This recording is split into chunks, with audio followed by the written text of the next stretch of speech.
ما من طاعة إلا تجد دونها المنغصات والمؤذيات والمقلقات، لكن ما إن تصبر عليها وتكابد من أجلها إلا أورثك الله فيها من الفتح والخير ما لم يخطر لك على بال. وهذا سواء في طلب العلم أو في العبادة. تريد أن تصوم الاثنين والخميس تجد تكابد وتتعب، تريد أن تقوم الليل تكابد وتتعب، تريد أن تبر الوالدين تكابد، تريد أن تصل الرحم تكابد، تريد أن تأمر بالمعروف وتنهى عن منكر، تجد السخرية، الاستهزاء، الخوف، القلق، كلها مكاره، لكن فيها من الرحمات وعلو الدرجات ما لم يخطر على بال المؤمنين والمؤمنات. فاصبر رحمك الله وجد واجتهد، واعلم أنك تعامل الله، والمعاملة مع الله في هذا الدين لم تبق شيئا تضحي به، كل شيء تضحي به، حتى نفسك التي بين جنبيك تبيعها رخيصة في سبيل الله عز وجل.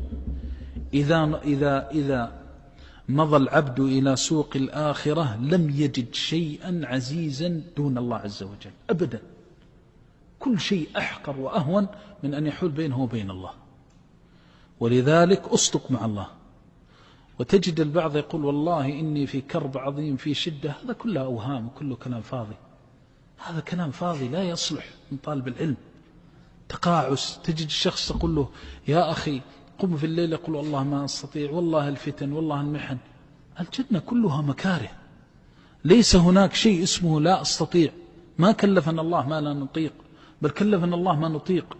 فنحن تحت غطاء من الشيطان والعياذ بالله، وران من الذنوب والخطايا يحول بيننا وبين الدرجات العلى من الجنة. فالعبد لا يلتفت إلى مثل هذا التخذيل. فإن وجدت أن القرآن يحال بينك وبين حفظ القرآن، أي شيء بقي إذا حيل بينك وبين كلام الله؟ تقول والله لا أصبرن، ولو أني في اليوم الواحد أحفظ آية واحدة لا أصبر عليها، والآية الواحدة خير من لا أحفظ من القرآن شيئا، بل تحفظ. ثم إذا حفظت وجاءك داء النسيان رجعت وراجعت. فهكذا وإلا فلا.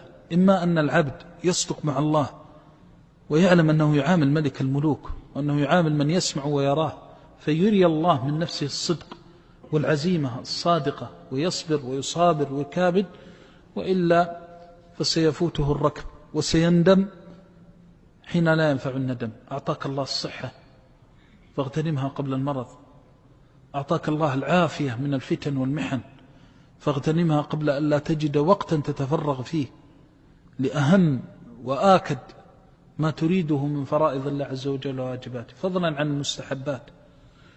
أعطاك الله الفراغ فاغتنمه قبل أن تشغل.